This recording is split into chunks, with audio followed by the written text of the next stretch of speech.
بسم اللہ الرحمن الرحیم رب اشرح لی صدری ویسر لی امری واحلل عقدۃ من لسانی یفقہوا قولی۔ جیسا کہ آج آپ کو پھر پتہ ہے کہ ہمارا ریڈنگ کا ہی پڑھائی کا ہی لیکچر ہے۔ ہم نے بچوں کو یہی سکھانا ہے کہ ہم نے پڑھنا کیسے ہے۔ اللہ جمیل یحب الجمال، اللہ خوبصورت ہے اور خوبصورتی کو پسند کرتا ہے۔ پھر یہ خوبصورتی چاہے لکھائی میں ہو، چاہے پڑھائی میں ہو، چاہے بولنے میں ہو یا کسی بھی چیز میں ہو، ٹھیک ہے۔ تو بات یہ ہے کہ ہم نے خوبصورتی لانی کیسے ہے۔ ہمیں ہر چیز میں خوبصورتی لانی ہے، مگر اس کا طریقہ کیا ہے اس کے لیے، کیونکہ جیسے اب ہم استاد بن گئے، ہمیں ہمارے ٹیچرز نے سکھایا ہے، تو کیونکہ ہم اب اس سیٹ پہ آ گئے ہیں جس سیٹ پہ پہلے ہمارے استاد تھے، تو اب ہم نے اپنے شاگردوں کو سکھانا ہے کہ بیٹے ہم نے پڑھائی میں کیسے خوبصورتی لے کے آنی ہے، لکھائی میں کیسے خوبصورتی لے کے آنی ہے، ہم نے اپنے انداز میں کیسے خوبصورتی لے کے آنی ہے، اپنے اٹھنے بیٹھنے میں کیسے خوبصورتی لے کے آنی ہے، اپنے گھر میں رہنے کے لیے ہم نے اپنا کیا طریقہ اختیار کرنا ہے، اسکول کے کیا رولز اینڈ ریگولیشن ہیں، اس کے لیے کیا اصول ہوتے ہیں، یہ ساری باتیں ہم نے ہی بچے کو سکھانی ہوتی ہیں، یا والدین نے۔ گھر میں والدین کی ذمہ داری ہوتی ہے اور اسکول میں استاد کی ذمہ داری ہوتی ہے کہ اگر استاد نے ایک کام دیکھ کے بچے کو گھر میں بھیج دیا ہے، ٹیچر نے جو سکھا دیا ہے، کس خوبصورتی سے سکھایا ہے، وہ ذمہ داری کس کی آ گئی؟ اگر گھر میں آ گیا ہے تو پیرنٹس کی، والدین کی ذمہ داری آ گئی ہے۔ اب دیکھتے ہیں کہ والدین اس کو صحیح نبھاتے ہیں یا استاد اس ذمہ داری کو صحیح نبھاتے ہیں۔ ہم سب مل کے اس ذمہ داری کو نبھائیں گے، خوبصورتی لائیں گے بچے کے اخلاق میں، کردار میں، ٹھیک ہے، تو پھر ہی بچہ جو ہے وہ خوبصورتی سے سارا کچھ کرے گا۔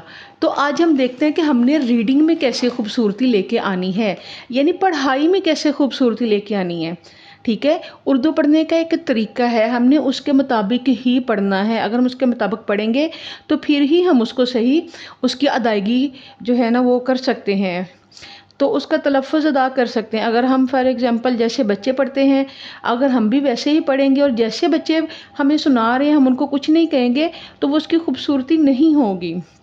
اس سے پہلی ویڈیو میں میں نے ایک طریقہ بتایا تھا، وہ بھی آپ ویڈیو ضرور دیکھیے گا۔ آج دوسرا طریقہ ہے، مثال کے طور پہ جیسے بچہ پڑھائی کر رہا ہے، ریڈنگ کر رہا ہے، ٹھیک ہے، یہ دیکھیں، یہ اس میں کچھ آپ کو ڈیجٹ نظر آ رہے ہیں۔ پہلی بات تو بچوں کو یہ پڑھنے نہیں آتے ہیں، ہم نے یہ بھی بچوں کو سکھانے ہیں۔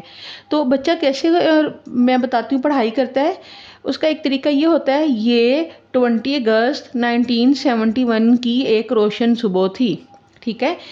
مین چیز ہے کہ ہم نے اس کو 20 اگست کہنا ہے۔ بچے کو اردو ہے تو ہم نے اس کو کہنا بیٹے اس کو بھی اردو میں پڑھے، 20 اگست 1971 عیسوی کی ایک، ٹھیک ہے۔ یہ بات ہے کہ ہم نے بچے کو پہلے یہ جو عربک جو لکھی ہوئی ہے، عربک میں کاؤنٹنگ لکھی ہوئی ہے یا اردو میں لکھی ہوئی ہے، ہم نے بچے کو یہ والی گنتی سکھانی ہے تاکہ بچہ اس کو اردو میں پڑھے۔ اور آگے دیکھیں بچہ اس کے علاوہ کون سی مسٹیک کرتا ہے۔ بچہ پڑھتا ہے، دیکھیں، مین کے جیسے گانے والا انداز ہوتا ہے، میں آپ بتاتی ہوں وہ کیا ہوتا ہے۔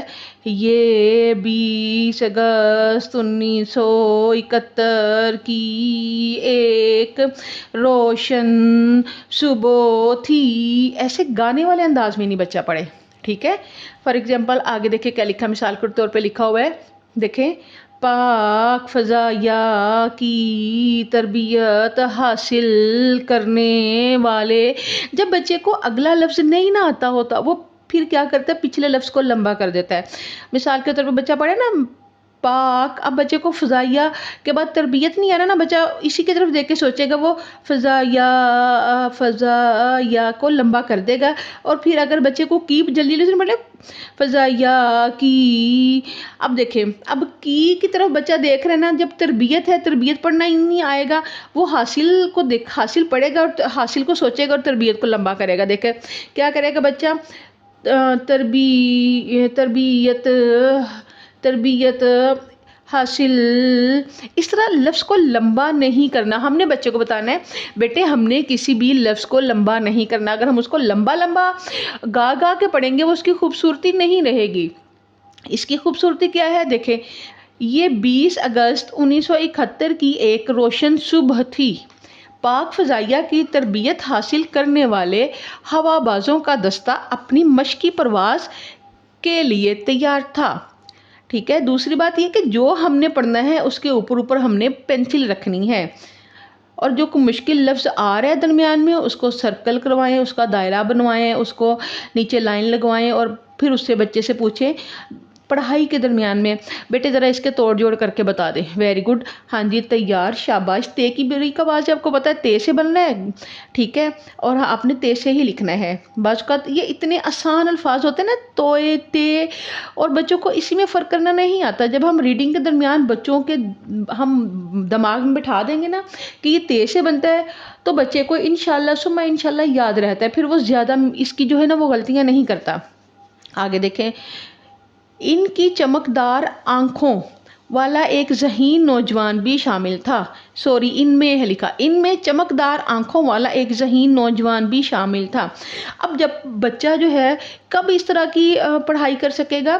جب اس کو سارا اچھے سے آتا ہوگا۔